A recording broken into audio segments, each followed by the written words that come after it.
అందరికీ నమస్కారం. Welcome to prime 9 desk analysis. నేను రాజు. ఆంధ్రప్రదేశ్లో కూటమి ప్రభుత్వం ఏర్పడి సంవత్సరం కావస్తోంది.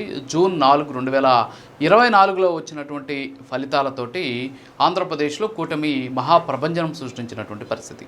అయితే ఏడాది అయినటువంటి సందర్భంలో జగన్మోహన్ రెడ్డి ఎస్పెషల్లీ వైఎస్ఆర్ కాంగ్రెస్ పార్టీ ఆంధ్రప్రదేశ్లో వెన్నుపోటు దినంగా నిర్వహించాలి అని చెప్పేసి ఇప్పటికే పిలుపునిచ్చాయి. అంతేకాకుండా ఇవాళ ఆ పార్టీకి సంబంధించినటువంటి కొంతమంది నాయకులు, శ్రేణులు ఈ ఆందోళన కార్యక్రమాలు, నిరసన కార్యక్రమాల్లో పాల్గొనేటటువంటి పరిస్థితి ఉంది. నిజంగా ఈ ఏడాదిలో రాష్ట్రంలో అరాచక పాలన జరిగిందా, లేకపోతే జగన్మోహన్ రెడ్డి చెప్తున్నట్టు కూటమి ప్రభుత్వం ప్రజలకు వెన్నుపోటు పొడిచిందా, ఇచ్చినటువంటి హామీలను ఎందుకు నెరవేర్చలేకపోయింది, అసలు నెరవేర్చిందా లేదా, జగన్మోహన్ రెడ్డికి ఎందుకు వెన్నుపోటుగా కనిపిస్తోంది, రాష్ట్ర ప్రజలకు ఎందుకు సుపరిపాలనగా కనిపిస్తోంది, అసలు ఈ ఏడాదిలో ఏం జరిగింది, జగన్మోహన్ రెడ్డి 5 ఏళ్లలో చేసినటువంటి అభివృద్ధి ఏంటి, విధ్వంసం ఏంటి, ఈ ఏడాదిలో జరిగినటువంటి అభివృద్ధి ఏంటి, సంక్షేమం ఏంటి. సో వీటన్నిటిని కూడా ఒకసారి మనం కానీ అవలోకనం చేసుకుంటే అనేక రకాలైనటువంటి అంశాలు మనకు స్ఫురిస్తాయి. ఎస్పెషల్లీ కూటమి ఏర్పడినటువంటి ఈ ఏడాదిలో రాజధాని లేనటువంటి రాష్ట్రానికి అమరావతి రాజధాని కోసం పునర్నిర్మాణానికి మరొకసారి శంకుస్థాపన చేసినటువంటి పరిస్థితి. అంతేకాకుండా అమరావతిని ప్రపంచవ్యాప్తంగా కూడా ఒక ఐకానిక్గా నిర్మించేందుకు చంద్రబాబు నాయుడు తీవ్రంగా ప్రయత్నం చేస్తున్నారు. క్వాంటమ్ వ్యాలీని అమరావతిలో నెలకొల్పి ఎస్పెషల్లీ ఇక్కడ ఒక AI అంటే ఆర్టిఫిషియల్ ఇంటెలిజెన్స్ కేంద్రంగా అమరావతిని మార్చాలి అని చెప్పేసి ఆయన ప్రయత్నాలు ఆల్రెడీ స్టార్ట్ చేసినటువంటి పరిస్థితి. అలాగే బయోటెక్కి సంబంధించినటువంటి కార్యక్రమాలు కూడా చేపడుతూ ఉన్నారు. అలాగే రాజధాని నిర్మాణానికి, పునర్నిర్మాణానికి బాటలు వేశారు. పనులు కూడా ప్రారంభమైనటువంటి పరిస్థితి. పోలవరంకి సంబంధించినటువంటి పనులు కూడా ప్రారంభమైనటువంటి పరిస్థితి. అంతేకాకుండా ఇచ్చినటువంటి సూపర్ 6 హామీల అమలుకు 100% ఈ ఏడాదిలో చేయలేదు. కానీ చేసేటటువంటి క్రమంలో, చేసేటటువంటి పనిలో, చేసేటటువంటి ప్రయత్నంలో చంద్రబాబు నాయుడు ఉన్నాడు. ఇచ్చినటువంటి హామీలను నెరవేరుస్తానని చెప్పేసి ఆయన ఇప్పటికే ప్రకటించారు. సూపర్ 6 హామీల్లో కొన్ని హామీలను ఇప్పటికే నెరవేర్చినటువంటి పరిస్థితి. మరికొన్ని హామీలు ఎప్పుడు నెరవేరుస్తారో కూడా ఇప్పటికే దానికి సంబంధించినటువంటి తేదీలు, అంతేకాకుండా నెలలు ప్రకటించినటువంటి సిచ్యువేషన్ మనం చూస్తూ ఉన్నాం. ఇకపోతే రాజధాని, ఎస్పెషల్లీ ఆంధ్రప్రదేశ్ రాష్ట్రం, సో కనీసం రాజధాని కూడా లేకుండా చేసినటువంటి పరిస్థితి గతంలో మనం చూసాం. వైజాగ్లో ఉన్నటువంటి ఆస్తులన్నింటినీ కూడా తనఖా పెట్టేసి ఏ విధంగా విచ్చలవిడిగా విధ్వంసకరం జరిగిందో గత 5 ఏళ్లలో మనం చూసాం. కానీ ఈ ఏడాదిలో రాజధాని అమరావతితో పాటు రాష్ట్రంలో అనేక అభివృద్ధి పనులకు శ్రీకారం చుట్టినటువంటి పరిస్థితి. ఇచ్చినటువంటి సంక్షేమ పథకాలను ప్రజలకు అందజేసేటటువంటి ప్రయత్నం చేస్తున్నారు. ఇప్పటి వరకు కూడా ఆంధ్రప్రదేశ్కి వచ్చి పరిశ్రమ పెట్టాలి అంటే భయపడేటటువంటి చాలామంది పెట్టుబడిదారుని ఆంధ్రప్రదేశ్కి రప్పించి దాదాపు 9 లక్షల కోట్లకు పైచిలకు పెట్టుబడులు పెట్టి దాదాపు 20 లక్షల మంది వరకు కూడా ఇక్కడ ఉద్యోగ అవకాశాలు కల్పించేందుకు కూటమి ప్రభుత్వం ప్రయత్నాలు చేస్తోంది. అంతేకాకుండా రాష్ట్రంలో ఉన్నటువంటి యువత భవిష్యత్తుకి ఒక మార్గదర్శకంగా మారుతోంది. P4 విధానంతో పేదరికం, అలాగే ఉన్నత వర్గం మధ్య ఉన్నటువంటి అంతరాన్ని తగ్గించి పేదలకు మెరుగైనటువంటి జీవన విధానాన్ని అందించేటటువంటి ప్రయత్నం చేస్తోంది. ఏదో డబ్బులు ఉంటే తీసుకొచ్చి అప్పులు చేసి ఆస్తులు తనఖాలు పెట్టి, అంతేకాకుండా ఎవరైతే మద్యం సేవించేటటువంటి వాళ్ళు ఉంటారో వాళ్ళు వచ్చేటటువంటి 30 ఏళ్లలో ఎంత మద్యం తాగుతారని చెప్పేసి చివరికి మద్యం ప్రియులను కూడా తాకట్టు పెట్టి డబ్బులు తీసుకొచ్చి ప్రజల అకౌంట్లో వేసి ఇదే పరిపాలన అని చెప్పినటువంటి పరిస్థితి ఈరోజు కూటమి ప్రభుత్వానికి లేదు. కూటమి అభివృద్ధి, సంక్షేమం అనేటటువంటి రెండింటిని కూడా 2 కళ్ళుగా భావించి ప్రస్తుతానికి చేస్తూ ఉన్నటువంటి పరిస్థితి.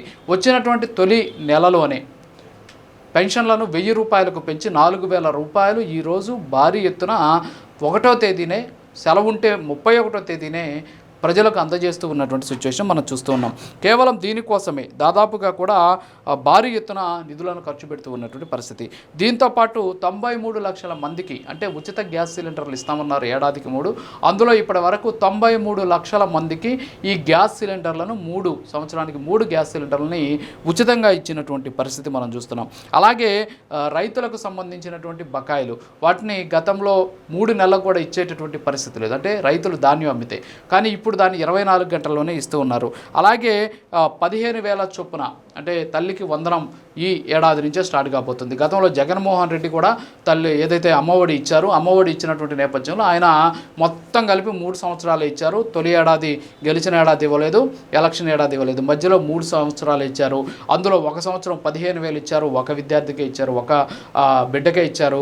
మిగతా 2 ఏడాదిలో ఒక ఏడాది 14,000 ఇచ్చారు, ఇంకొక ఏడాది 13,000 ఇచ్చినటువంటి పరిస్థితి. కానీ ప్రభుత్వం మాత్రం ఇచ్చినటువంటి హామీని నీకు 15,000, నీకు 15,000, నీకు 15,000 అని ఏ విధంగా అయితే ఇంకా కూడా ఇమిటేట్ చేస్తున్నారో, సో ఆ విధంగానే ఈ ఏడాది ఆర్థిక సంవత్సరం నుంచి ప్రతి ఇంట్లో ఎంతమంది ఉంటే అంతమంది పిల్లలకి 15,000 లెక్కనిచ్చేటటువంటి ప్రయత్నం, అంతేకాకుండా పరిస్థితి జరగబోతుంది. సో ఇన్ని రకాలైనటువంటి అభివృద్ధి కార్యక్రమాలు చేస్తుంది, ఇన్ని రకాల రోడ్లు నిర్మించింది, భారీ ఎత్తున 20,000 కిలోమీటర్ల వరకు కూడా రోడ్లు నిర్మించినటువంటి పరిస్థితి.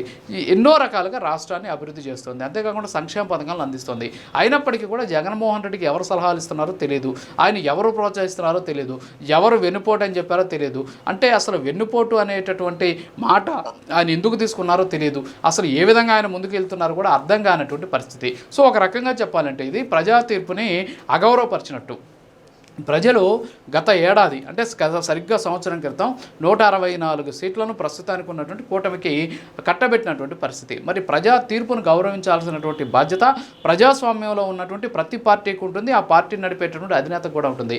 సో ఎక్కడైనా సరే ఎప్పుడూ లేని విధంగా, ఎవరు కూడా చేయని విధంగా ఈయన కూటమి అధికారంలోకి రాగానే ఈవీఎంలతోటి గెలిచారని చెప్పారు, ప్రజా తీర్పును అక్కడ అపహాస్యం చేశారు. అలాగే ఈరోజు వెన్నుపోటు అని చెప్పేసి ప్రజలు ఇచ్చినటువంటి తీర్పును అపహాస్యం చేసే విధంగా కార్యక్రమం నిర్వహిస్తూ ఉన్నటువంటి పరిస్థితి. అంటే ఏంటి అంటే మీరు ప్రతిపక్షంలో ఉన్నాము అని మీరు చెప్పుకుంటూ ఉన్నటువంటి నేపథ్యంలో కనీసం అసెంబ్లీకి కూడా వెళ్ళి అసెంబ్లీలో ఏం జరుగుతుంది, అసలు అసెంబ్లీకి సంబంధించి అక్కడ వాళ్ళు ప్రశ్నించాలా లేదా అనేటువంటి అంశాలు కూడా కనీసం ఏమాత్రం మీ మైండ్లో లేకుండా, కనీసం అసెంబ్లీకి కూడా వెళ్ళలేనటువంటి సిచ్యువేషన్లో ఈరోజు వెన్నుపోటు దినం అని చెప్పేసి ఈ రోడ్ల మీదకి వస్తాం, నిరసనలు చేస్తాం, ఆందోళన చేస్తాం, ప్రజలందరినీ ఏకం చేస్తాం ఉన్నారు. ప్రజలు కూడా ఎవరు వచ్చేటటువంటి పరిస్థితి లేదు. సో ఆంధ్రప్రదేశ్ రాష్ట్రం సుపరిపాలన దిశగా ముందుకు పోతుంది అనేటటువంటి విషయాన్ని ఖచ్చితంగా వైఎస్ఆర్ కాంగ్రెస్ పార్టీ శ్రేణులు గుర్తించాలి.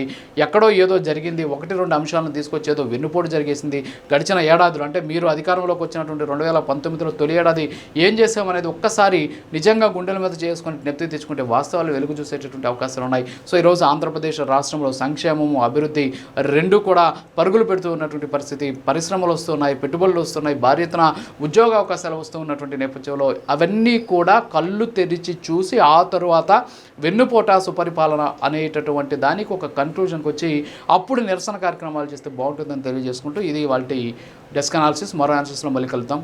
నమస్కారం.